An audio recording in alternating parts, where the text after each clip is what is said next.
Olá, minha saudação a todos. Sou o Padre Tiago, assessor da Pastoral da Comunicação da Arquidiocese de Pouso Alegre.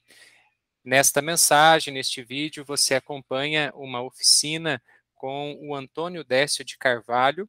Ele é da Pastoral da Comunicação da Paróquia São José Operário em Itajubá.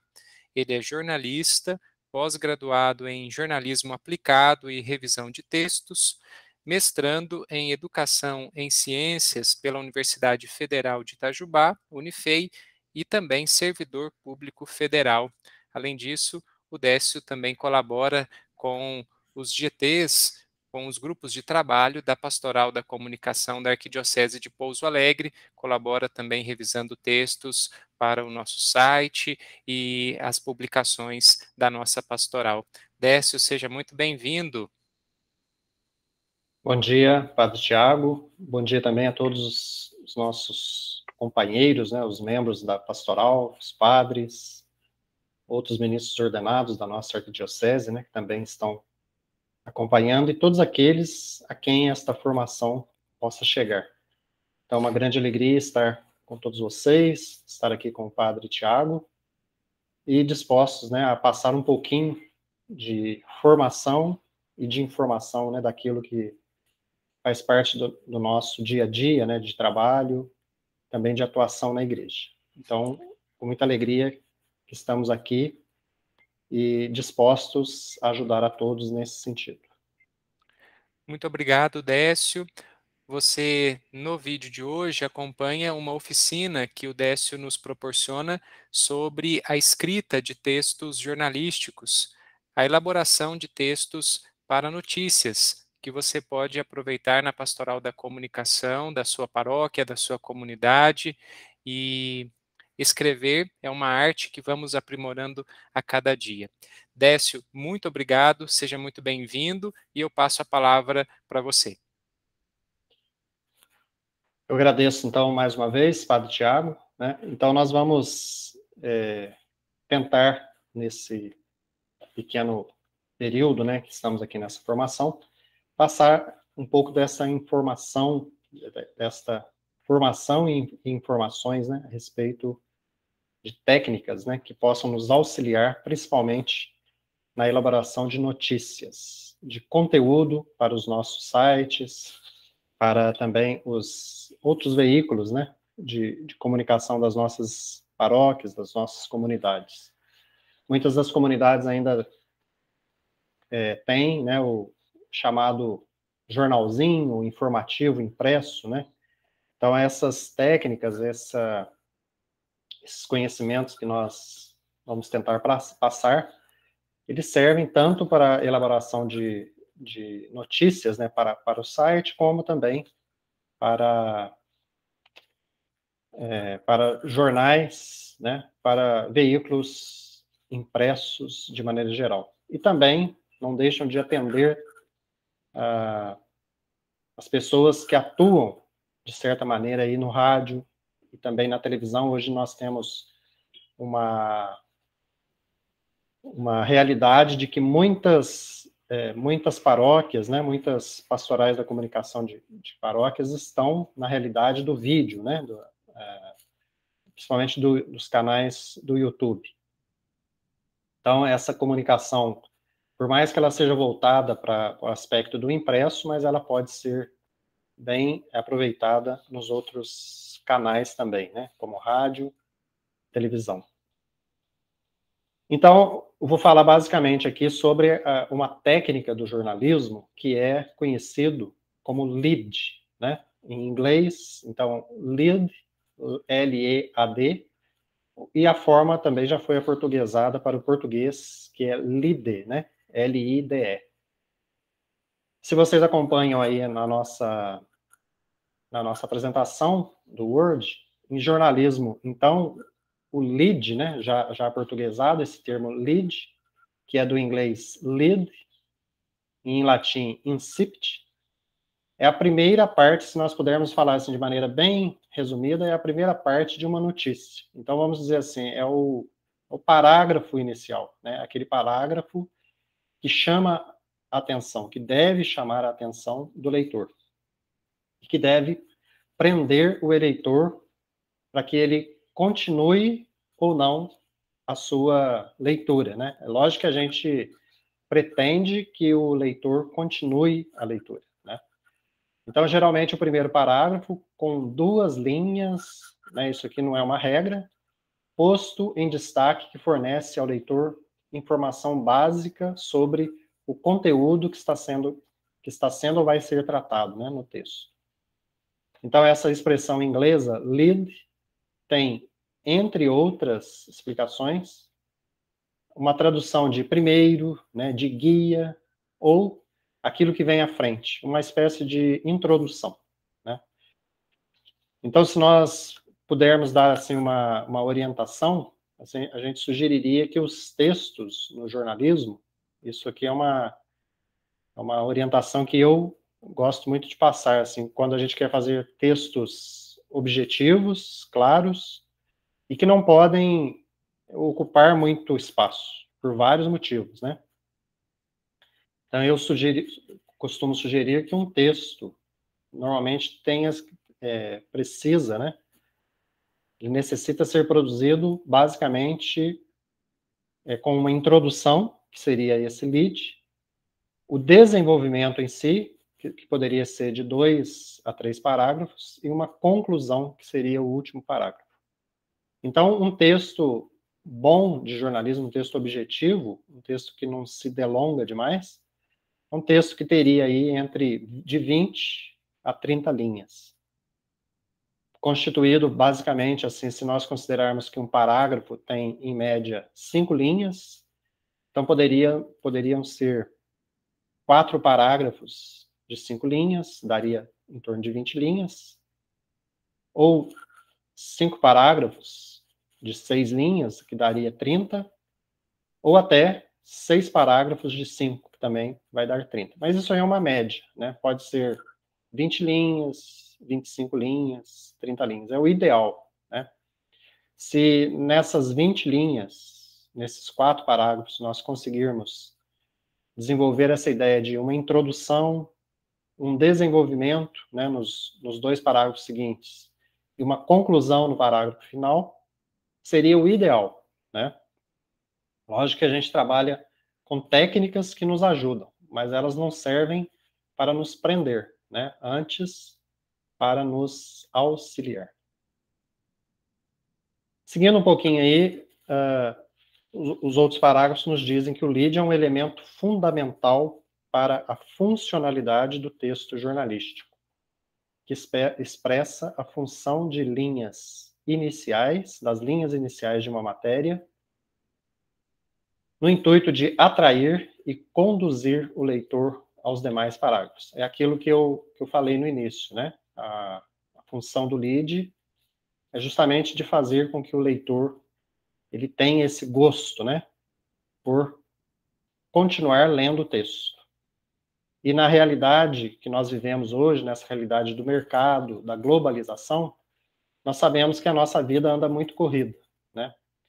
Então o lead ele veio como que para nos ajudar nesse sentido, porque as pessoas hoje, como não têm muito tempo para ler, se ela consegue ler no primeiro parágrafo as principais informações, certamente ela vai ficar informada. Às vezes ela tem tempo para ir para os outros parágrafos, né?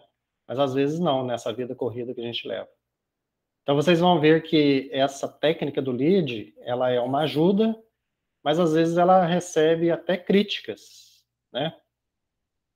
Vocês vão ver mais abaixo algumas pessoas conhecidas do meio do jornalismo que fazem, inclusive, críticas, mas, né, como uma técnica, ela sempre tem uma intenção de nos ajudar. Certamente, aqueles que gostam, que aceitam, e aqueles que criticam, mas, de maneira geral, nós podemos dizer que é uma técnica que vem mais para ajudar do que para atrapalhar. E podemos dizer assim, de maneira geral, que o lead, que é esse primeiro parágrafo da notícia, ele pretende ou nos ajuda ou deve responder a 6 perguntas básicas. Se nós conseguirmos responder as 6 perguntas básicas nesse lead, nesse primeiro parágrafo, certamente nós já teremos passado uma grande parte, ou tentado comunicar uma grande parte daquilo que nós queremos comunicar. E essas são as perguntas, né, que são feitas, e principalmente que são respondidas através do lead. O que, quem, quando, onde, como e por quê. Repetindo, o que geralmente se refere a uma ação, né? Quem faz esta ação, quem que é o agente, quando aconteceu isso, quer dizer, em qual tempo, né? Onde, qual o cenário, né, o lugar que isso aconteceu, como, a maneira, o modo, como aquilo se deu. E por quê? Qual o motivo de aquilo ter acontecido? Às vezes, em alguns leads, nós nos deparamos, inclusive, com a pergunta, né, com a resposta à pergunta para quê, né? Então, pode ser tanto o porquê como o para quê. Então, é basicamente isso que a gente procura responder no lead, né?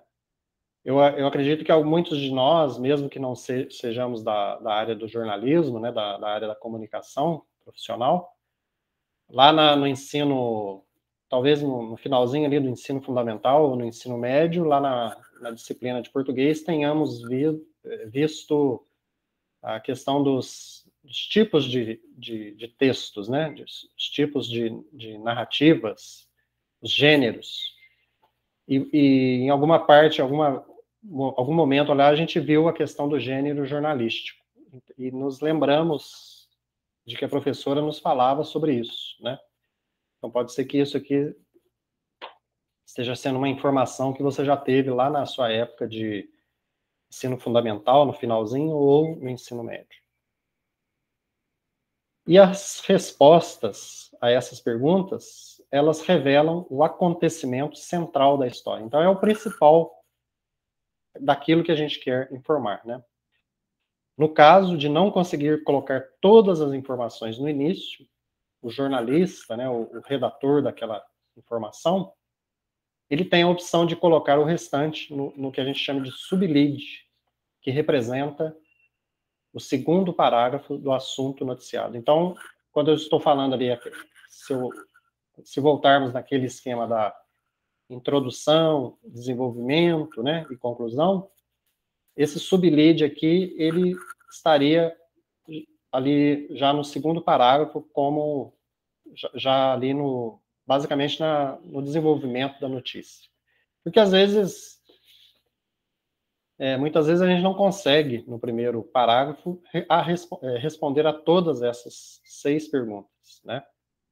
Então, elas podem, algumas perguntas que não ficaram já respondidas no primeiro parágrafo, elas podem ser respondidas ali logo no sublead, ou segundo parágrafo. O lead, portanto, ele deve informar qual que é o fato jornalístico noticiado e as principais circunstâncias em que ele ocorre. O fato jornalístico seria relacionado a o que ou quem, né? E aí as circunstâncias de que fala esse parágrafo que eu estou lendo agora seria o quando, o onde, o como, o porquê, né? E segundo Adelmo Genro Filho, saiu até um errinho aí de português, é Adelmo Genro Filho, depois posso corrigir. No seu livro O Segredo da Pirâmide, o lead deve descrever a maior singularidade da notícia. Essa pirâmide de que fala aqui, o segredo da pirâmide, é uma outra técnica, né, do jornalismo que nós chamamos de pirâmide invertida, né, que nós vamos apresentar daqui a pouquinho. O lead de reportagem, estou falando então do lead de notícias, né, das notícias que são assim, a maior parte dos textos mais objetivos do dia a dia, né? Agora, existem o caso de outros textos jornalísticos que são a reportagem ou os textos que a gente chama os textos de revista, que são textos mais amplos, são textos maiores, que aprofundam mais. Então, ele foge um pouquinho do estilo da notícia do dia a dia, porque eles procuram justamente aprofundar. Mas, mesmo assim, eles podem também ter o lead, né? Só que o lead do texto de reportagem ou de revista não tem a necessidade de responder imediatamente as 6 perguntas. Então, normalmente, você começa respondendo a umas 3 perguntas e depois você vai desenvolvendo as outras perguntas nos demais parágrafos. E a sua principal função é oferecer uma prévia, como a descrição de uma imagem, do assunto a ser abordado. O lead deve ser objetivo e direto, evitando a subjetividade, e pautar mais pela exatidão, pela linguagem clara e simples. O leitor ganha interesse pela notícia quando o lead é bem elaborado e coerente. Então, aqui é uma das características do texto jornalístico, né, principalmente a notícia, é esta objetividade, né, essa maneira de escrever de maneira direta, clara, simples, com exatidão. Eu penso sempre o seguinte, que se a gente consegue escrever um texto para que a pessoa mais simples que tenha, né, que possa realmente ter acesso à leitura, se ela consegue entender, qualquer pessoa, né, com qualquer nível de conhecimento, de escolaridade, também vai conseguir entender, né? Então, essa é uma dica, né? Seria assim, uma orientação que eu gostaria de colocar. Falando um pouco sobre a história, né, do lead, como que começa essa questão do lead. Então, esse texto que nós estamos seguindo como base para nós, ele nos diz assim que o lead, sendo um fruto de obstáculos de comunicação, então havia ali alguns obstáculos, né, ou como na comunicação a gente costuma chamar de ruídos. Esse lead surgiu então no século XIX nos Estados Unidos. Os jornalistas que cobriam então a Guerra Civil Americana entre os anos de 1861 e 65, portanto aí esse período de 5 anos, eles enfrentavam sérios problemas para noticiar. E nessa época, o problema girava em torno de muitos jornalistas e poucas linhas de telégrafo para fazer a transmissão de notícias. Então, nós certamente entendemos aí pelo contexto do texto que o meio, né, principal naquela época era o telégrafo. Hoje nós temos tantas tecnologias, né, tantas facilidades, e às vezes abrimos mão, né, de usar bem dessas tecnologias para podermos nos comunicar melhor. Naquela época, com todos os recursos possíveis que haviam, né, nós percebemos aqui pelo texto que havia também essas limitações. Então, era necessário criar uma tática para que as informações mais importantes fossem passadas primeiro, porque se perdesse, né, o contato, as informações importantes já teriam sido passadas. Um parágrafo de cada matéria era transmitido. Depois passavam para o segundo e assim por diante, até o fim da notícia. E assim surgiu o lead, né? Então, justamente tentando responder essas 6 perguntas básicas. O que aconteceu? Quem estava envolvido nisso? Quando aconteceu? Onde aconteceu? Como aconteceu? Por que aconteceu? E talvez, assim, para que aconteceu, né? Qual o motivo? E no Brasil, o lead, então, chegou no ano de 1950, trazido pelas agências de notícias norte-americanas. Antes, as matérias eram escritas a partir de comentários e uma combinação entre informação, em que a principal notícia ficava no final. Então, até estava comentando aqui antes com o padre Tiago, né, antes de a gente começar esta gravação, que antigamente no chamado jornalismo literário, né, se usava muito um termo que nós vamos ver pouquinho para baixo, que é o chamado nariz de cera.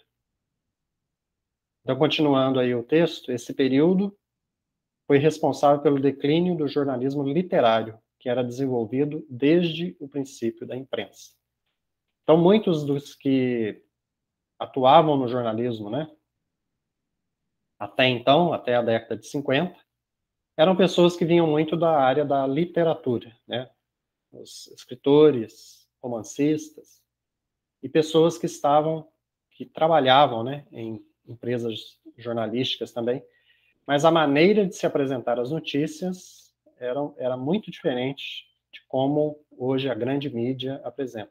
Então, se nós pegarmos jornais, né, da década de 50, de 60, né, até mesmo da década de 70 ainda, nós vemos um certo rebuscamento, né, na maneira de escrever, um certo formalismo, né, e principalmente a presença desse termo, né, que nós chamamos de nariz de cera.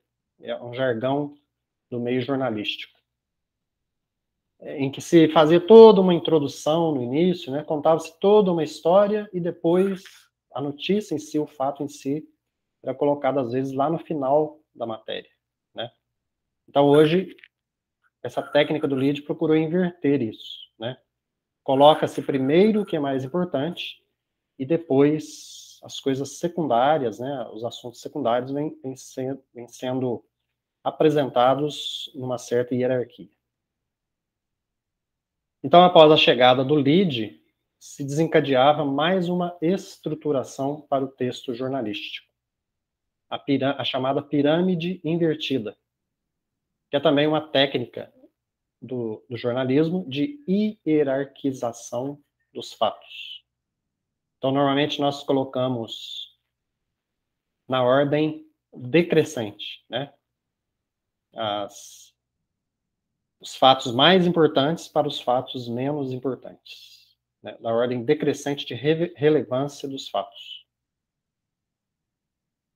Tem aqui um autor que se chama Ricardo Cardi, que na sua obra Manual de Jornalismo, ele diz assim: a verdade é que o sistema do lead e da pirâmide invertida possui potencialidades, que seria um erro menosprezar essas técnicas, né? Tanto a técnica do lead quanto da pirâmide invertida.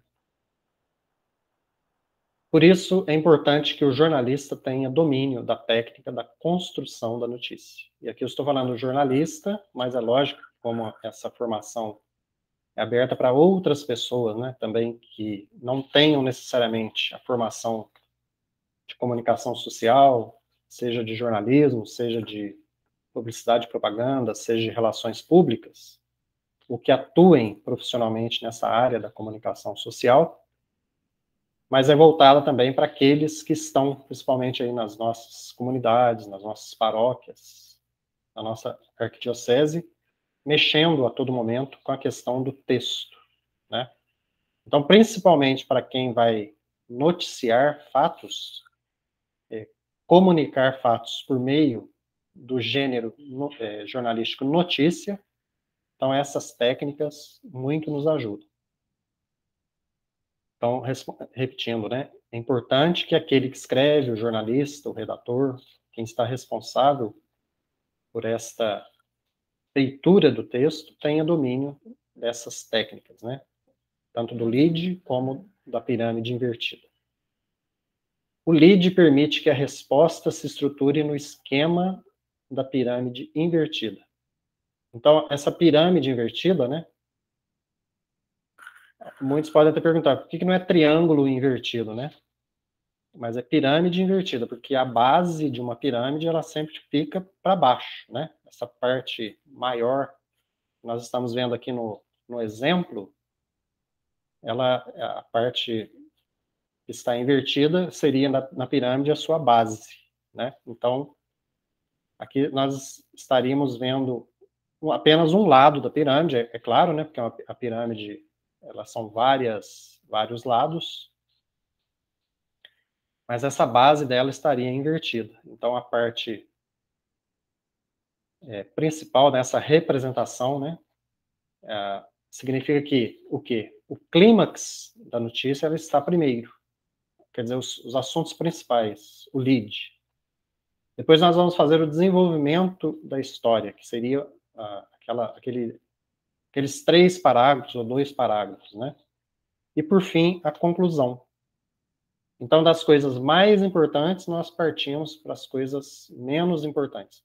Não quer dizer, assim, que as coisas que estão no segundo, no terceiro parágrafo ou na conclusão não são importantes. Mas, se nós pudermos hierarquizar, né, colocar um grau de importância, o que está no lead, certamente, é o mais importante. Devido ao surgimento do lead, o chamado nariz de cera foi eliminado dos textos jornalísticos. Então, esse nariz de cera aqui é um termo, né, um jargão jornalístico, muito usado, né, no meio jornalístico, que é justamente aquilo que eu expliquei, né, que se fazia todo um rebuscamento, né, contava-se toda uma história, entrava-se muito em detalhes e para depois você falar justamente do fato em si. Então, a técnica hoje, né, do lead, da pirâmide invertida, ela inverte essa situação, né? Coloca-se o principal no início e depois, se houver necessidade, se houver tempo, a gente vai dando outras informações que seriam secundárias. Então, esse nariz de cera, esse termo, né, esse jargão jornalístico, nada mais é que criar um suspense, ou até mesmo, como alguns dizem, uma enrolação. Às vezes a pessoa não tem ali muito conteúdo, né? Não tem, às vezes, talvez, sem querer fazer crítica aqui ao estilo de cada um, mas às vezes não tem muito assunto para falar e às vezes fica fazendo aquela enrolação no início, né? Então, no esquema do texto jornalístico, isso é algo que sempre deve ser evitado. E esse esquema, então, do nariz de cera fazia com que o cerne da notícia fosse compreendido apenas no final da notícia. E a padronização para os textos, com o uso do lead e da pirâmide invertida, tornou a escrita mais objetiva. Aqui eu coloquei também nesse texto que eu estou compartilhando algumas informações também sobre o uso do lead, tanto no rádio como na TV. Por quê? Porque muitos de nós que estamos aí no exercício da pastoral da comunicação nas nossas paróquias, muitos de nós faz ou já fez, né, programas de rádio pela paróquia. Apesar de o nosso programa de rádio muitas vezes não ser um programa informativo, um programa noticioso, né, é mais um programa formativo, mas essa questão da técnica do lead também no radiojornalismo não deixa de nos ajudar. Então, se no texto impresso, né, o lead, ele nos ajuda a elaborar um texto assim, mais objetivo, respondendo aquelas 6 perguntas, no rádio é algo ainda mais simplificado, porque nós sabemos que a dinâmica do rádio é diferente, né, um pouco. É algo mais objetivo, mais instantâneo, mais rápido. E tem que ser menos complicado que no jornal. Então, um texto para rádio tem que ser um texto bem mais simples. E se nós pudermos dizer assim, que o lead no rádio, ele vai atender basicamente a responder o que, o onde e o quando. Basicamente, ou melhor, vai atender basicamente o que e o onde. O que aconteceu e onde aconteceu. Né? O quando tem menos relevância, porém, não sendo descartado e podendo aparecer em uma outra parte da notícia. Assim como aqueles outros elementos, aquelas outras perguntas. Né? E evitar também nos textos para rádio, tanto nos textos noticiosos, né, como nos textos mais de formação, evitar muitos advérbios de modo e adjetivos, né, pois isso faz com que a leitura seja demorada. Né. Verbos, normalmente no presente e no indicativo, são bem-vindos para darem a ideia de atualidade, evidenciando a linguagem oral, pois o imediatismo e a instantaneidade são características do rádio. Então, ao invés de você colocar assim, né? Vou dar um exemplo aqui de uma informação no rádio. Arcebispo fez a nomeação dos padres para as paróquias. Então, ao invés de usar esse verbo lá no passado, fez, né? Usa o verbo no presente no indicativo. Arcebispo faz nomeação de padres para as paróquias. Isso é apenas um exemplo bem simples. Até mesmo no texto impresso, é bom que a gente use, né, principalmente no título, para chamar para a notícia os verbos no presente, né? E também no lead para o rádio, devem ser rejeitadas frases negativas ou interrogativas, né? Outro ponto importante é o tratamento dado à última frase, por ser a que se fixa na mente do ouvinte. Então, prestar bastante atenção nisso também, aqueles que mexem com o rádio, né? Tanto no sentido de fazer textos formativos, aquelas reflexões que são feitas, né? Aqueles temas do mês, por exemplo, tema da campanha da fraternidade, a explicação sobre a liturgia do final de semana, procurar sempre fazer com que essas técnicas da notícia possam auxiliar também para esses textos formativos. Procurei colocar aqui também nessa formação alguma coisa que falasse sobre o lead no telejornalismo, porque existe a realidade de que muitas das nossas paróquias estão na realidade aí do YouTube, né? Ou missas transmitidas pela televisão, ou às vezes algumas paróquias até fazendo, explorando bem esse lado da televisão, do YouTube, do vídeo, né? Então, para aquelas que têm programas que sejam informativos, apresentação de notícias, isso aqui certamente pode ser útil. Mas mesmo que não sejam programas jornalísticos ou apresentação de notícias, isso aqui, de certa maneira, ajuda também a elaboração de alguns outros textos para a televisão. Então, assim como para o impresso e para o rádio, o lead, né? Então, aquele primeiro parágrafo para o texto da TV deve ser claro, com breves parágrafos e gerar impacto, já que um elemento a mais é incluído, a imagem, né? Nós trabalhamos ali com a questão da imagem. O rádio, nós temos só a voz, né? De quem está ali. No impresso, nós temos, além das letras, né? Outros elementos gráficos que sejam, quais sejam o título, as fotos, né? E na televisão nós temos, além da questão do áudio e dos caracteres, claro, né, que são gerados, a questão das imagens. E né, a imagem deve estar em perfeita sincronização com o texto, fazendo ambos caminharem juntos. É muito ruim a gente ver, né, um vídeo, né, ou uma produção feita em que não há essa sincronia, né, do texto com as imagens, né?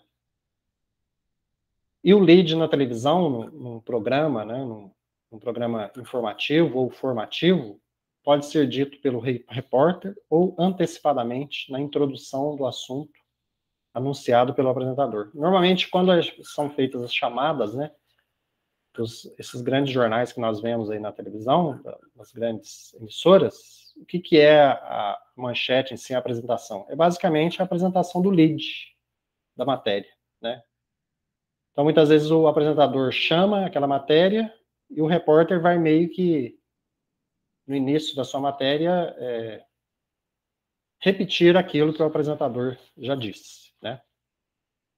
Então, tradicionalmente, na TV, a abertura da matéria não vai atender absolutamente ao fato principal da notícia, porém com um detalhe atraente que prenda a atenção do telespectador.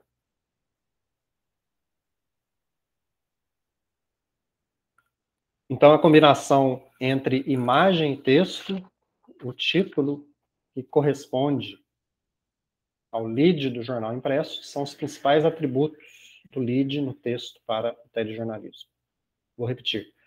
A combinação entre a imagem e o texto, título que corresponde ao lead do jornal impresso, né, que seria o título do jornal impresso, São os principais atributos do lead no texto para telejornalismo.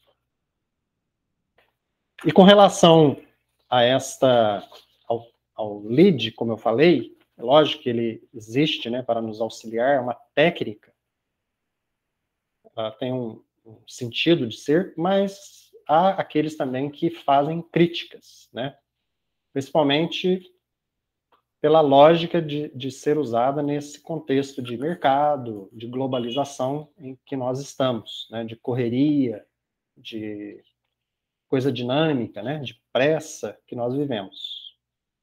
Então, alguns críticos do jornalismo são contra o uso do lead nos textos jornalísticos, pois alegam ser algo que cortou a criatividade dos jornalistas, que passaram a escrever de forma automática, sempre respondendo a essas 6 perguntas. Então, como se acabasse sendo assim que o lead se tornou uma camisa de força, né?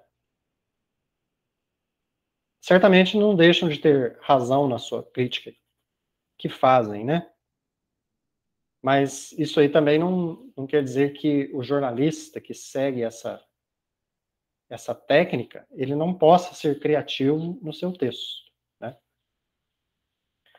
Outros que são a favor do lead afirmam que há como ser criativo e dinâmico, mesmo fazendo o uso do tradicional lead, o uso tradicional do lead.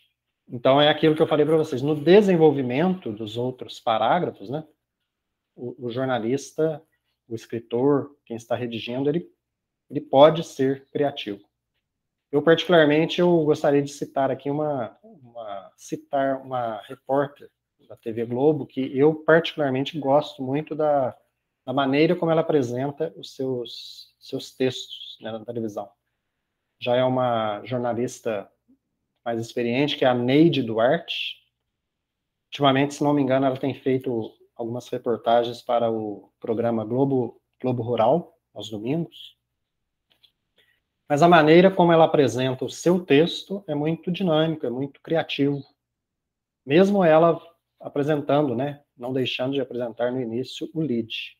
Então, depois, aqueles que tiverem curiosidade, podem até procurar alguma reportagem dessa repórter para vocês verem a maneira como ela desenvolve o seu texto. Esse é só um exemplo. Não, claro que existem outros jornalistas também que são criativos.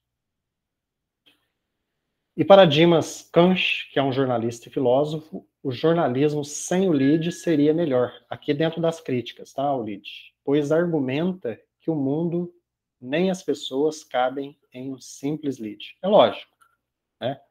Isso é apenas uma técnica. Isso não quer dizer que nós estamos reduzindo as pessoas e as coisas, né? O mundo em apenas um lead, né? Não é isso. E o Ricardo Nobla, que é um famoso jornalista, principalmente que aí da área do impresso, quem é da área do jornalismo, da comunicação, sabe muito bem de quem estou falando, né? Ricardo Nobla. Ele também se contrapõe à questão e diz que o texto que esteja mais próximo do literário, visualmente atrativo, tem mais significado. Isso aqui não quer dizer que, quando eu falo assim do lead, eu não quero dizer que o jornalista ele não possa ter o seu estilo de escrever, né? Assim como eu citei a repórter Neide Duarte, que tem um estilo próprio, isso não quer dizer que o jornalista não possa ter o seu estilo. Às vezes tem uns jornalistas que, inclusive, têm esse estilo mais pelo lado literário, né?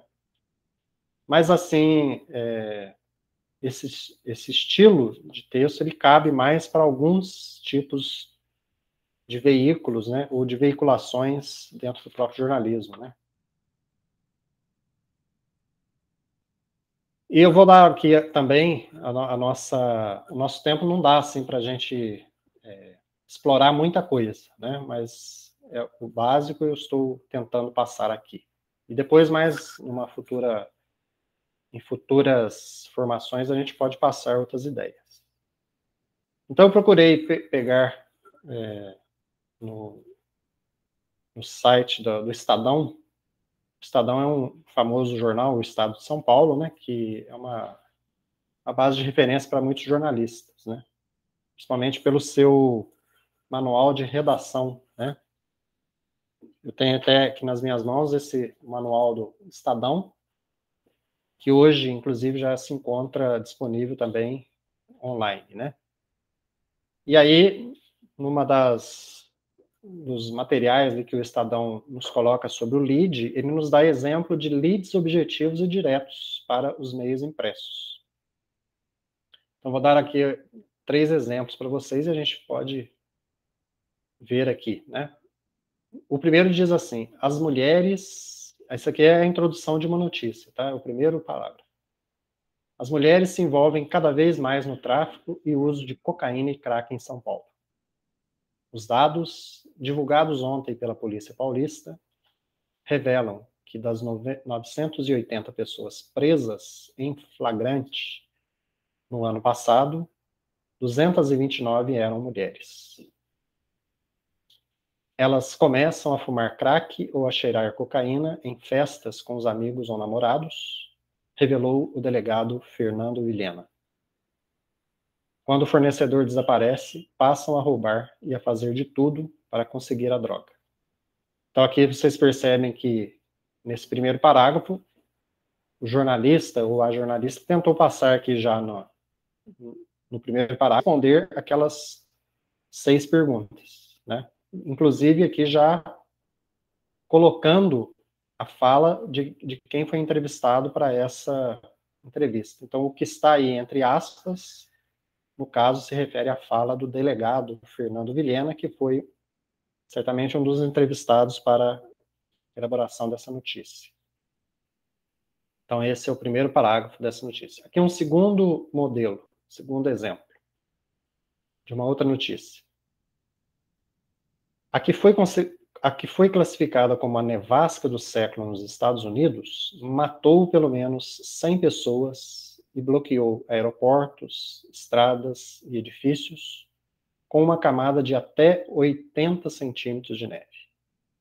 A tempestade obrigou as autoridades a fechar seus 6 aeroportos e a declarar estado de emergência em 6 estados. Em Nova York, 18 pessoas ficaram intoxicadas pelo monóxido de carbono. O gelo obstruiu os canos de escapamento dos carros. Então, isso aqui é um outro modelo, né? Um outro exemplo de lead sobre uma outra notícia, um outro fato, e que o repórter aqui, quem elaborou, tentou passar no máximo, no primeiro parágrafo, o máximo de informações. É lógico que depois ele vai entrando em detalhes maiores, né? Mais detalhes nos outros parágrafos. Mas se a pessoa que leu aquilo não tem tempo para ler outras coisas, ela já está informada do básico da notícia. E um terceiro exemplo é esse outro lead aqui, né? O ator português Joaquim de Almeida divide a vida entre seus apartamentos em Lisboa e Nova York e os cenários de dezenas de partes diferentes do mundo. Tem carreira feita no cinema europeu e norte-americano e fechou o ano com uma satisfação especial. Adão e Eva, filme 100% português, é dirigido pelo amigo Joaquim Leitão. Rompe com a linguagem do cinema lusitano e em uma semana bateu um recorde no país. Foi visto por 30 mil pessoas.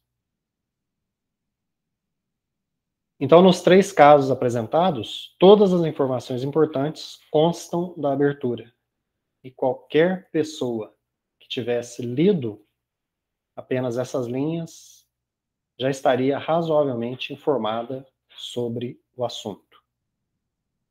É lógico que eu mesmo tendo colocado aqui, né, os exemplos desses leads, exemplos de leads objetivos e diretos para os meios impressos, há casos de leads ainda mais objetivos, né? Se você procurar responder aquela informação, o que, quem, quando, onde, como, porquê, né? Poderíamos ter informações até mais objetivas do que essas. Eu achei até esses exemplos foram dados um pouco bem elaborados, né? Mas, por exemplo, no nosso caso de dar uma notícia sobre algo do meio religioso. Então, vamos dar um exemplo aqui. O arcebispo de Pouso Alegre, Dom José Luiz Magela Delgado, celebrou a missa do Crisma na Quinta-feira Santa, na Catedral Metropolitana de Pouso Alegre, às 9 horas, com a presença de todo o clero, de fiéis religiosos e leigos, dando início ao Tríduo Pascal na Arquidiocese. Então, essa informação que eu passei, eu já tentei colocar, né, o máximo de informação. O quê? Né? A celebração. Quem? Dom Magela. Né? Quando? Eu falei na Quinta-feira Santa, né, às 9 horas. Onde? O local, a catedral. Como? Com a presença do clero, com a presença dos religiosos, dos leigos. E por quê? Né? Dando início, aquela celebração estava dando início ao Tríduo Pascal. Então, esse é um exemplo bem simples que eu dei. Né? É lógico que pode ser mais bem elaborado, porque eu fiz isso aqui agora meio que espontaneamente aqui, mas só para dar um exemplo. Né? Eu deixarei aqui uma sugestão de leituras, depois nós podemos compartilhar esse material, né? Que é justamente esse link aqui do Estadão, estadão.com.br. O Estadão é o jornal O Estado de São Paulo, né? Então, www.estadão.com.br, manual redação esclareça/leads. Depois aqui, os que quiserem podem acessar esse link. E bem baseado nesse conteúdo que eu passei aqui, eu procurei deixar assim uma proposta, né, que serve aqui tanto para a nossa arquidiocese, como para a sua paróquia, como para a sua comunidade, uma ideia de um formulário, né, de nós desenvolvermos um formulário. É lógico que isso aqui é só a apresentação da ideia, essa ideia ela pode ser mais bem apresentada depois, né, numa outra oportunidade. Tive até conversando com o padre Tiago a respeito de nós depois podermos disponibilizar melhor esse formulário através do site, através de outras plataformas, para que as pessoas também nos ajudem enviando notícias. Então, a apresentação desse formulário aqui é muito baseado nesse conteúdo do LEAD. Então, aqui eu proponho, né, um formulário para envio de notícias e demais informações para a Pastoral da Comunicação da Arquidiocese. Né? Então, aqui eu proponho alguns itens, e isso poderia ser utilizado também na sua comunidade, na sua paróquia, no seu movimento. Né? Se você é uma pessoa que mexe diretamente na sua paróquia, na sua comunidade, com a questão da elaboração de notícias, fazendo com que isso se torne, a questão da elaboração da notícia se torne algo descentralizado, porque às vezes o que a gente percebe é que fica muito centralizado na mão de uma pessoa. Né? Então é uma pessoa só que sabe escrever, uma pessoa só que escreve, uma pessoa só que coordena tudo. Então acho que isso é algo que nós temos visto aí alguns exemplos que não é muito bem por aí. Né? Até porque o trabalho de evangelização é um trabalho de comunidade, né? Em que cada um faz um pouco, né? Nenhum de nós tem que fazer tudo, ou fazer muito, e outros não fazem nada, né? Ou fazem muito pouco. Eu acho que nós podemos ajudar, né? Nessa questão aí de dividir as funções e as responsabilidades. Então, aqui eu propus esse formulário, né? Claro, é uma ideia que pode ser mais bem desenvolvida depois. Então, quando eu proponho a unidade da arquidiocese, né, aqui eu fiz pensando na arquidiocese, mas isso aqui pode ser, claro, né, pensado para a realidade da paróquia ou para a comunidade. Então, quem está enviando essa notícia para nós? É uma pastoral? É um movimento? É um ministério? É uma comunidade? É o CCP da comunidade? É uma paróquia que está enviando a notícia? É o setor? Essa notícia vem da Cúria Arquidiocesana para nós? Chega, por exemplo, do Tribunal Arquidiocesano? Etc, né? Qual outra unidade da arquidiocese ou da paróquia que está nos enviando essa notícia? Quem que é o responsável por encaminhar essas informações, né? É um agente leigo? É um ministro da comunhão? Ministro das exéquias? Ministro da palavra? É um catequista? É a secretária paroquial que nos passou essa informação? É um religioso, uma religiosa? É um diácono permanente ou transitório? Essa informação nos veio do padre ou do vigário paroquial? Nós tivemos essa informação através do arcebispo, por exemplo. Então, quem que é responsável por encaminhar essas informações para nós? É bom que nós tenhamos esse controle. E sempre quem nos passa, né, essa informação, é bom que nós possamos ter os contatos, né? Coisas mínimas, por exemplo, telefone, seu e-mail, seu WhatsApp, para que nós possamos, tanto no sentido de checar as informações que a pessoa nos passou, como depois, quando nós elaboramos o texto, muitas vezes é preciso que a pessoa, né, que passou aquilo, ela dê uma checada se realmente o texto que nós elaboramos, ela condiz com aquilo que a pessoa nos passou de informação. Então, eu penso que são alguns itens que podem nos ajudar, né? E também nós vamos criando, através dessas informações que eu estou colocando aqui, criando um banco de dados, né, na nossa comunidade, na nossa paróquia, na nossa arquidiocese. E aqui, então, as informações que devem ser repassadas, no caso aqui, a PASCOM arquidiocesana ou a sua PASCOM paroquial, né, para uma posterior análise, edição, revisão, aprovação e divulgação das notícias. Então, sempre nós temos que entender que é preciso avaliar, né, se aquilo que foi enviado para nós divulgarmos, ela tem realmente, né, um sentido de ser divulgado no meio que a gente se dispôs a trabalhar ou está trabalhando, né. Então, normalmente são notícias relacionadas a quê? A nossa vida paroquial, a nossa vida de comunidade, a nossa vida da arquidiocese, né. Não vai colocar uma notícia que não tenha a ver com o dia a dia das nossas atividades. Por mais que haja, né, um assunto que fuja um pouco do aspecto das nossas atividades comuns, mas sempre esse assunto tem que ter alguma relação com a nossa arquidiocese. Por exemplo, vou dar um exemplo, esses dias que eu vi, né, no site da arquidiocese, a visita do governador Romeu Zema. A visita do governador, em si, ela não seria um assunto religioso, né, mas por que ela se tornou, né, um assunto? Porque a visita deles esteve envolvida com unidades que estavam ligadas à arquidiocese, por exemplo.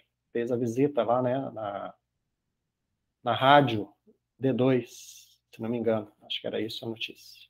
Mas só para dar um exemplo, né? A visita em si do governador em si a Pouso Alegre não seria um fato, né? Para que nós noticiássemos no site da Arquidiocese de Pouso Alegre.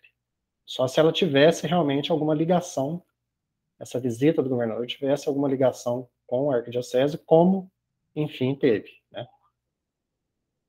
Então, essas informações que devem ser repassadas a nós, né? Tanto na pastoral da paróquia, como da PASCOM da Arquidiocese. O que? Então, voltando, isso aqui é muito baseado naquelas principais perguntas, né? O que, quem, quando, onde, como, por quê. Então, o que? O que aconteceu? O que está acontecendo ou vai acontecer de importante na unidade? Quando eu falo aqui na unidade, é na comunidade, no movimento, né? Aquela unidade que eu coloquei lá em cima, né? Aqui, ó, pastoral, movimento, ministério, por aí vai. Então, o que está acontecendo? O que vai acontecer? O que aconteceu? Pode ser um fato passado também, né? Pode ser um fato presente, pode ser um fato que ainda vai acontecer. Que seja importante. quem que está envolvido, né? Quem são os responsáveis pelo fato a ser noticiado. E também quem que é o público beneficiado por esse acontecimento. Quando? Então, quando que o fato aconteceu, quando que ele acontece, quando que ele acontecerá, né? Existem prazos para alguma atividade que vai acontecer? Onde aconteceu, né? O onde. Onde aconteceu, onde acontece esse fato, onde acontecerá. Como? Como aconteceu, como está acontecendo, como acontece, né? O como acontecerá, quais os detalhes desse fato. E por quê? Ou também aquela pergunta que eu falo, que às vezes pode ter também, para quê? Então, por que que o fato aconteceu? Por que que ele acontece? Por que que ele acontecerá? Qual que é a razão da sua realização? Qual que é o objetivo de se realizar tal fato ou evento? E também qual que são as suas implicações? A importância desse fato, né? Qual que é a importância de divulgar esse fato para o público atendido pelos veículos de comunicação da arquidiocese ou, no caso aí, da paróquia, né? Em que sentido esse fato ou evento interfere no dia a dia da arquidiocese e qual a sua relevância para a sociedade? Então é sempre bom, se possível, aqueles que nos fornecem essas informações, se eles puderem nos passar todos esses dados, é interessante. E também quais as etapas, quais os desafios para a realização desse evento, certo? Os resultados, né? Quais os resultados conquistados ou esperados com a realização do evento? Às vezes nós não conseguimos responder a todas essas perguntas, né? Mas vamos dizer assim, se na medida do possível nós conseguirmos responder, seria bom. Ou seja, se as pessoas que nos alimentam de informações puderem responder isso, seria bom. E também alguns complementos, outras informações relevantes ou secundárias sobre o evento, algo que a gente não perguntou aí nessas perguntas feitas assim. E algumas observações com relação a essas sugestões aqui. O envio dessas informações à PASCOM, tanto paroquial como arquidiocesana, ela não precisa ser feita assim, necessariamente no estilo de pergunta-resposta. Então, por exemplo, eu perguntei o que? A pessoa responde. Quando? A pessoa responde. Se a pessoa já tiver, né, uma capacidade já de elaborar um texto corrido, né, sobre esse determinado evento, esse fato, esse acontecimento, que contemple essas informações solicitadas, que bom, né? Já será um bom caminho andado, né? Começando ali com o lead, depois fazendo pelo menos uns 2 ou 3 parágrafos falando um pouquinho mais e um quarto parágrafo com a conclusão. Eu acredito que uma notícia de 4 parágrafos, com 5 linhas cada um, né? Um texto de 20 linhas é o suficiente, né? Para as nossas informações paroquiais, arquidiocesanas. Lógico, há textos que precisam ser mais bem destrinchados, né? Há conteúdos que são maiores. Então, isso aí a gente vai criando outros subtítulos dentro do próprio texto. Mas o texto básico, se nós conseguíssemos passar, assim, num texto, né, de 20 linhas, basicamente 4 parágrafos de 5 linhas, seria o ideal. Então, não necessita, como eu disse aqui nessas observações, na primeira observação, pode ser um texto corrido que a pessoa te mande, né? Que aquela fonte lá mande para a gente. E o interessado pela divulgação pode e deve enviar fotos, imagens e artes para o enriquecimento do material a ser veiculado, com crédito para os seus autores e sugestões de legendas para essas ilustrações. Lógico que aqui eu estou falando muito aqui no aspecto do material impresso, né? Principalmente no material que vai ser disponibilizado aí nos sites, né? Nas páginas, no caso da arquidiocese ou das paróquias. O mesmo aquilo que vai para o Facebook. Então, sempre na medida do possível, a pessoa poder mandar quem quem nos fornece informações poder enviar também fotos, imagens, artes, né, que possam enriquecer. E não se esquecer de citar o crédito dos autores, né, e também fazer sugestões de legendas. As legendas são aquelas pequenas frases que nós vemos embaixo das fotos, né, como que explicando as fotos. E também evitar de fazer legendas óbvias, né. Uma época eu via isso muito na Folha de São Paulo, né. Folha de São Paulo, um certo tempo que eu via, tinha a mania de fazer legendas óbvias, né. Então, por exemplo, assim, a pessoa estava no celular falando, aí punha lá, o jogador de futebol falando ao celular. Não, faz uma legenda mais criativa, né, mais informativa, né. E também essa questão de citar o crédito de quem fez as fotos, porque às vezes nós costumamos pegar, principalmente hoje com o meio do uso das mídias, né, digitais, pegar muitas fotos que vêm da internet e às vezes não citamos os créditos. E isso pode dar problemas de direitos autorais. Então nós temos que ficar atentos. Inclusive nos próprios meios da igreja, nós temos algumas fontes de informação religiosa que nos disponibilizam fotos, né, que não dariam problemas assim para serem veiculados desde que sejam citados os créditos. Agora, algumas agências internacionais, por exemplo, de informação, de notícias, quando a gente pega algumas imagens, né, sem principalmente citar, mesmo citando, às vezes já dá problema. E aí, se não citar o crédito de quem fez aquelas imagens, é mais complicado ainda. Padre Tiago, acredito que o básico a gente conseguiu passar. Eu tentei passar, né? Acho que nós já estamos aí há uma hora, né, do início. Mais alguma coisa? Alguma dúvida? Décio, muito obrigado pela sua oficina, pela sua palavra, pela sua partilha. E acredito que podemos dar um passo além do que foi combinado, né, antes desta gravação.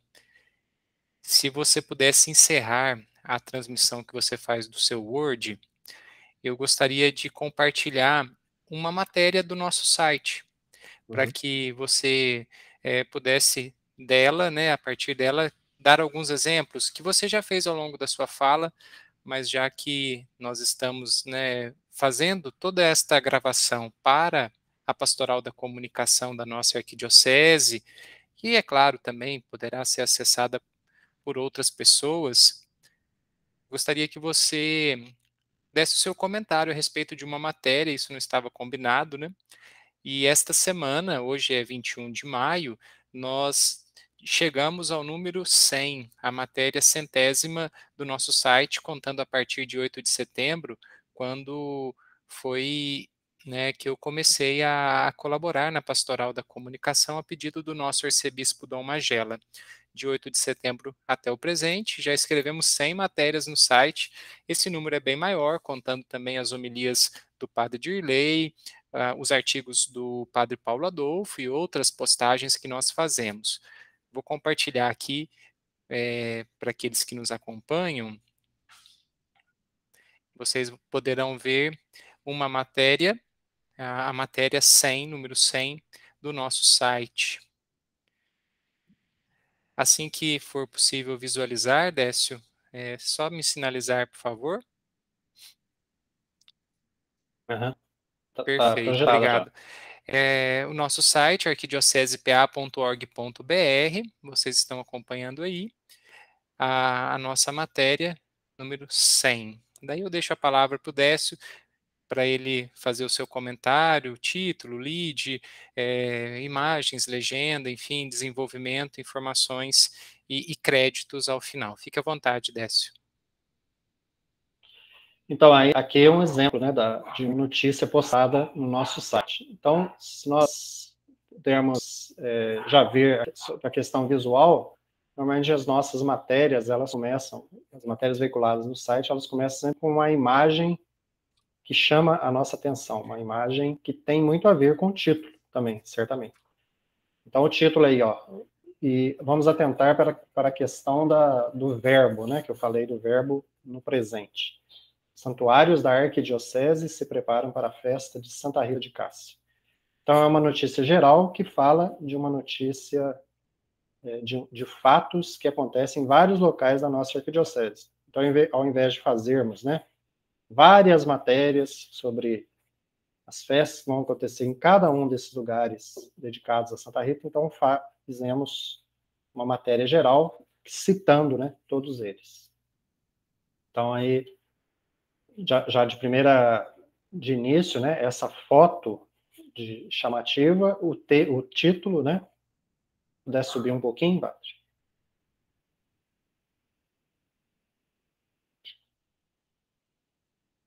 E aí, logo no início também, uma chamada, né? No próximo domingo 22, então, quando, né? A igreja celebra a memória de Santa Rita de Cássia. O quem? Na Arquidiocese de Pouso Alegre, 3 santuários e devotos da Santa das Causas Impossíveis se preparam para esse dia festivo. Não deixa ainda também de ser o quem aqui, naquele estilo, né, das perguntas. O que, quem, quando, onde, como e por quê. Vamos mais para baixo aqui. Em Santa Rita de Caldas, aí o padre vai entrando, né, em alguns detalhes. Em Santa Rita de Caldas, porque a notícia vai falar de vários lugares, né? Então, um dos santuários importantes é o de Santa Rita de Caldas. Em Santa Rita do Sapucaí, então o onde?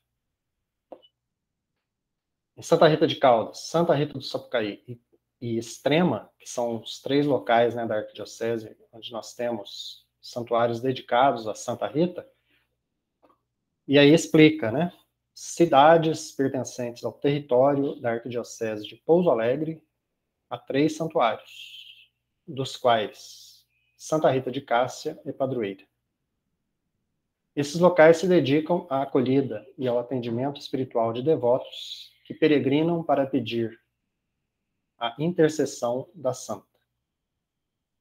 No próximo domingo 22, a Igreja faz memória da Santa das Causas Impossíveis, que viveu em Cássia, na Itália.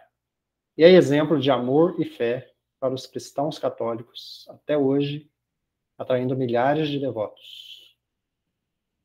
E aí fala, né, que o site entrevistou os feitores desses santuários. E depois, daqui para baixo, vão ser os complementos da notícia, né? Vai falar do padre Omar Aparecido Siqueira, que é o de Santa Rita, né? Mas eu queria me deter um pouquinho lá em cima de novo, padre Tiago, lá nessa primeira parte, antes de falar do padre Omar, em que aqui, né, se nós percebemos aqui nesse primeiro parágrafo, em Santa Rita de Caldas, Santa Rita do Sapucaí, Extrema, então onde? Nós já começamos explicando onde, né? Cidades pertencentes ao território da Arquidiocese, há 3 santuários, dos quais Santa Rita é padroeira. Esses locais se dedicam à acolhida e atendimento espiritual dos devotos, que peregrinam para pedir a intercessão. No próximo domingo, a igreja faz memória da Santa das Causas Impossíveis, né? Então, aqui, nós já temos aqui nesse parágrafo, né, a resposta a essas perguntas. O que acontece, onde acontece, né? Quando acontece, né? No próximo domingo. Onde, né, já citou lá em cima os lugares. Como, né? E por quê?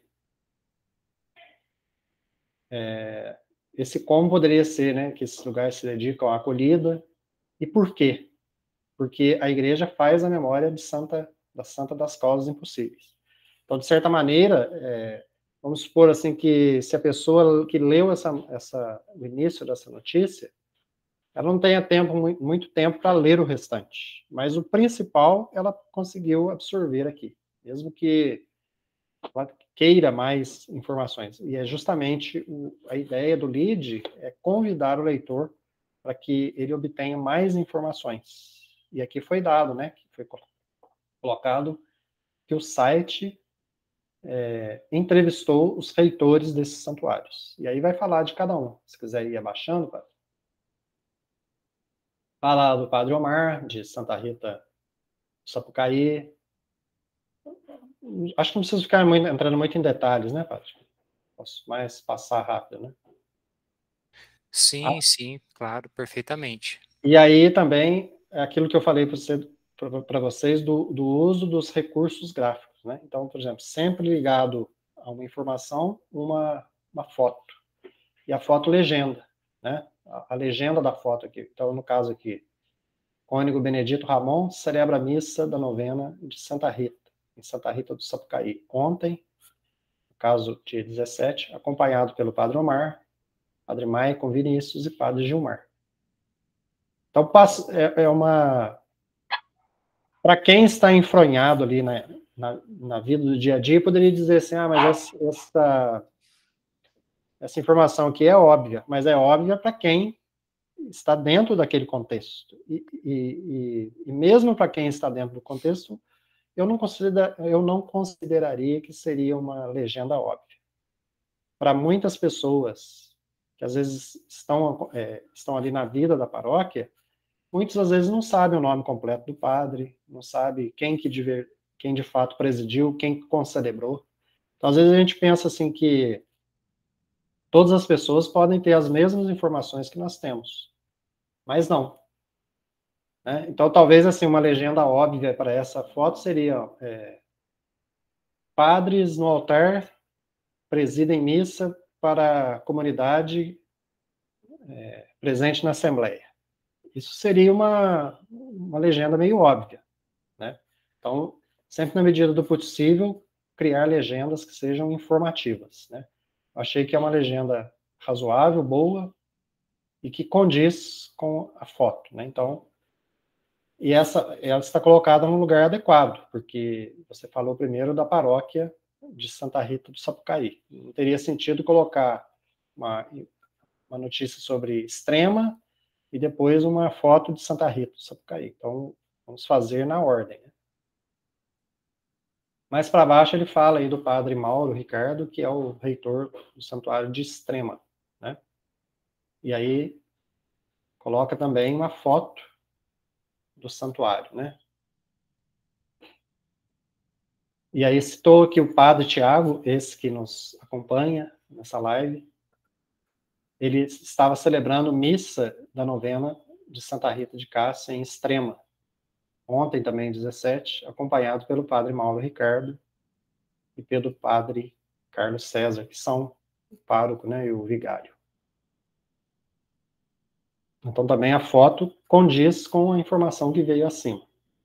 E depois fala do padre Samuel Gâmbaro, que é o reitor lá do santuário de Caldas, né, Santa Rita de Caldas, aliás. E aí coloca a fala do padre. Normalmente vocês percebem que as falas dos padres entrevistados, elas estão sempre entre aspas, né? Lógico que nós podemos falar com as nossas palavras aquilo que o padre disse, mas é sempre bom que nós deixemos alguma parte do texto na boca, né? Vamos dizer assim, com a fala do padre, fala original do padre. Isso dá muita credibilidade ao texto. Né? Sempre finalizando, né? Quando você fecha aspas, aqueles famosos verbos, né? Disse o padre Samuel, completou fulano de tal, né? Então, isso é sempre necessário, para que a fala não fique jogada, né? Porque às vezes a gente não... Você fala num texto, quando você abre uma aspas, mas não explica quem que falou aquilo. Né?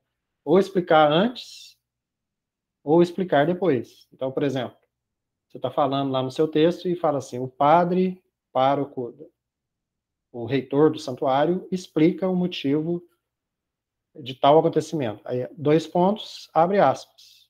Né? Ou se você falou o seu texto, deu a sua notícia, e em seguida abriu aspas, quando você fecha essas aspas, que significa, né, a voz de quem está falando, você identificar quem que está falando ali, né, para não ficar uma coisa jogada no texto. Novamente, aí nós vemos a foto, né, justamente lá do santuário de Santa Rita de Caldas. Então fala aqui que o padre Fabiano José Pereira, ele celebra a missa da novena de Santa Rita de Caldas também no dia 17. Todos aqui foram no dia 17, né? Acompanhado pelo padre Samuel Gâmbaro.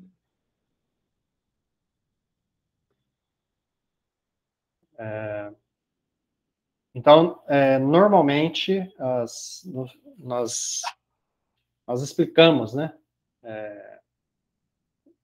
Depois de falar, né, da notícia em si, de ter dado o lead, de ter dado as complementações nos parágrafos do meio do texto, no finalzinho, normalmente a gente faz uma finalização com algumas informações que são úteis. Então, por exemplo, assim, nesse final aí, foi colocado que os 3 santuários, eles têm uma programação exclusiva, né, de missas. E aí colocou os horários de missas, né, e dizendo também sobre quais são as missas solenes, as que têm procissão. Basicamente, falou das 3 cidades, explicando, né, quando seriam os horários dessas missas e quais horários seriam as das missas solenes e de procissões. Também foram colocados os links, né, porque aí se a pessoa quiser mais detalhes, vai lá nos links oficiais, né, de cada santuário, no caso. E depois os créditos, né, foram dados os créditos.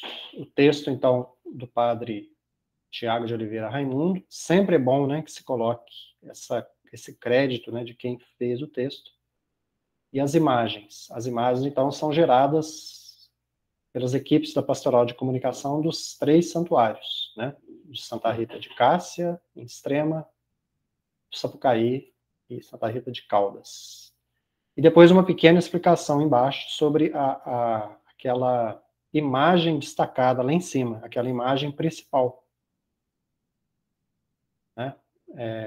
A imagem destacada da notícia traz o santuário de Santa Rita de Cássia, em Santa Rita de Caldas, e devotos da padroeira. Aí poderia dizer, mas não poderia ser o de Santa Rita, Sapucaí? Não poderia ser o de Extrema? Poderia, né? Mas achou-se por bem que aquela foto ali, ela traduz de um sentido, de uma maneira geral, a realidade das novenas, né? Dos outros santuários de maneira geral. Principalmente mostrando aí a participação do povo, né? Mostrar em si uma imagem de uma igreja em si, talvez não tivesse tanto sentido, né? Mas justamente aí a participação do povo, ele remete a uma coisa mais dinâmica, né? Que é algo que está acontecendo. Não é o fato de apenas haver uma igreja, né? Templo, sem mostrar, mas algo que remete a alguma coisa que está em movimento. Então, acho que a análise que eu teria a fazer seria essa, né? Um exemplo de notícia. Obrigado, Décio. Não estava combinado isso. Sim. E tentei, né, trazer esse exemplo, que é significativo para nós, a 100ª matéria do site, e que bom, agradeço as suas colocações. Faço aqui alguns complementos que podem alcançar as pessoas que nos acompanham nas comunidades e paróquias. Nós temos uma realidade muito intensa de paróquias com páginas no Facebook, nas mídias sociais, e nesses locais de divulgação, nessas páginas, é muito comum fazer a publicação de fotos de acontecimentos da paróquia com descrições. A descrição vem logo abaixo daquilo que é postado. E as suas colocações aqui hoje sobre lead, sublead, uma ordem para escrever os textos e também, né, a orientação de ser frases curtas, diretas, isso tem muito a nos ajudar. é a partir de um estilo de escrita, né, com essas considerações que a gente pode comunicar melhor. Muitas vezes a gente acaba encontrando textos muito longos, parágrafos muito longos e o nariz de cera em muitas informações, e aquilo que é o fato, o objetivo, o principal, né, não aparece. Sim. Se a gente assumir essas considerações, né, adotar essa prática, a gente vai ganhar muito na nossa forma de comunicação.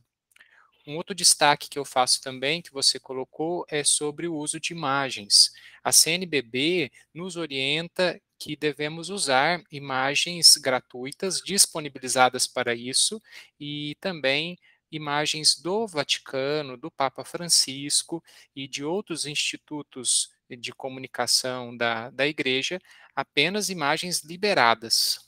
Nós temos a realidade, né, de uso indevido de imagens que acaba esbarrando na questão dos direitos autorais. Então, a gente reforça toda essa consideração.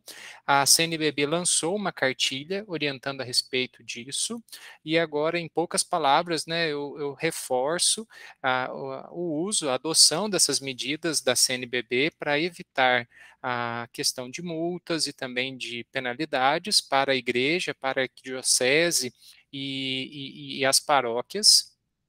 E sobre as imagens do Papa Francisco, que geralmente a gente acaba tendo um uso, né? Nós podemos usar imagens do Vatican Media,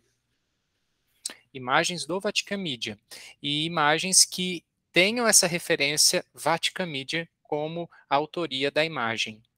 E podemos usar apenas citando a fonte e dentro do contexto em que a imagem foi divulgada. A gente não pode mudar o contexto, né? Se tem uma imagem do Papa Francisco, a gente tem que checar se ela é do Vatican Media ou se ela é de alguma agência internacional de notícias.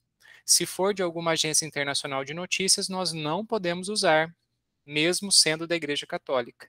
Apenas o Vatican Media tem essa autorização. Ah, mas qual é a imagem do Vatican Media? As imagens que estiverem com esse destaque logo abaixo da imagem. No site Vatican News, você vai ver lá muitas imagens do Papa, e lá você vai poder usar, reproduzir, né, a imagem do Papa que tem escrito embaixo a autoria Vatican Media, entre parênteses, né? Isso está destacado. Esse uso a gente pode fazer. Então, muito cuidado, muito zelo, e qualquer dúvida pode entrar em contato com a gente, né? Que a gente vai ter o maior prazer em orientar a respeito disso. Até já disponibilizamos essa cartilha a pedido do nosso arcebispo Dom Magela para todas as equipes de pastoral da comunicação. E também está no site da Pascom Brasil, vale a pena conferir. Não só esse material de formação, mas quanto também outros que estão lá. Décio, da minha parte seria isso. Você gostaria de deixar uma mensagem final? Eu agradeço pela oportunidade, né, de ter conversado hoje diretamente assim com o Padre Tiago, mas também com todos vocês que vão ter acesso a essa gravação depois. E espero que essas informações, essa formação, tanto de informações possam auxiliar cada um de nós, né? Porque mesmo eu passando essas informações, essa formação, eu acabo aprendendo, né? Assim como aprendo com as colocações do Padre Tiago e acredito que ele também com as minhas. Então, espero que esse conteúdo passado possa auxiliar cada vez mais, né, cada um de nós nas atividades que cada um realiza na comunidade, na paróquia, ou até mesmo auxiliando em nível de arquidiocese, né, como é o caso do Padre Tiago, como é o meu caso auxiliando principalmente na questão de textos, né, de revisão de textos para o site. Então, agradeço pela atenção, né, agradeço pelo convite do Padre Tiago. Esperamos que essa formação possa surtir, né, muitos efeitos e possa gerar também outros encontros, para os quais também convidamos, né, todos os que estão nos assistindo e também as pessoas, né, os líderes, os agentes, de maneira geral, das PASCONs das nossas paróquias possam estar presentes em próximas formações. Então, muito obrigado. Um bom trabalho para todos. Décio, muito obrigado. E é uma alegria revê-lo virtualmente. Minha gratidão por colaborar com a Arquidiocese de Pouso Alegre desde setembro, né, quando comecei um trabalho de assessoria, e também quero registrar aqui o seu trabalho na Pastoral da Comunicação, que vem desde a década de 90 na Paróquia São José. Lá existe o jornal Fatos e Fé, um jornal que já tem mais de 25 anos, e é um exemplo de comunicação, de veículo de comunicação das nossas paróquias. Na pandemia houve uma paralisação da veiculação desse informativo, mas se Deus quiser, quem sabe um dia ele volta, e muitas sementes já foram plantadas. Muito do que você falou aqui hoje, né, é fruto de um trabalho de pastoral voluntário para a comunicação do Evangelho em nossas comunidades. Muito obrigado. E peço também desculpas por algum ruído aqui na nossa comunicação, a gravação vai se estendendo, o Décio está na casa dele, eu também estou na minha, e temos as demandas, o sino, o carro, a porta que bate, e algum ruído, perdão por isso. Os textos que o Décio utilizou e outras informações relevantes, elas vão estar no site da nossa arquidiocese, arquidiocesepa.org.br, na aba Comunicação, é a quinta aba do nosso site, da home do site. Você, passando o mouse, você vai encontrar materiais pastorais. Lá estará o material divulgado pelo Décio, e daí você vai poder acompanhar também com mais detalhes. Tem o texto sobre o lead, o texto do formulário para escrever, né, uma notícia a partir dos pontos que ele colocou, e outras informações úteis. Muito obrigado, e a gente se encontra por aqui nos meios de comunicação virtuais e também nos nossos encontros presenciais. Obrigado.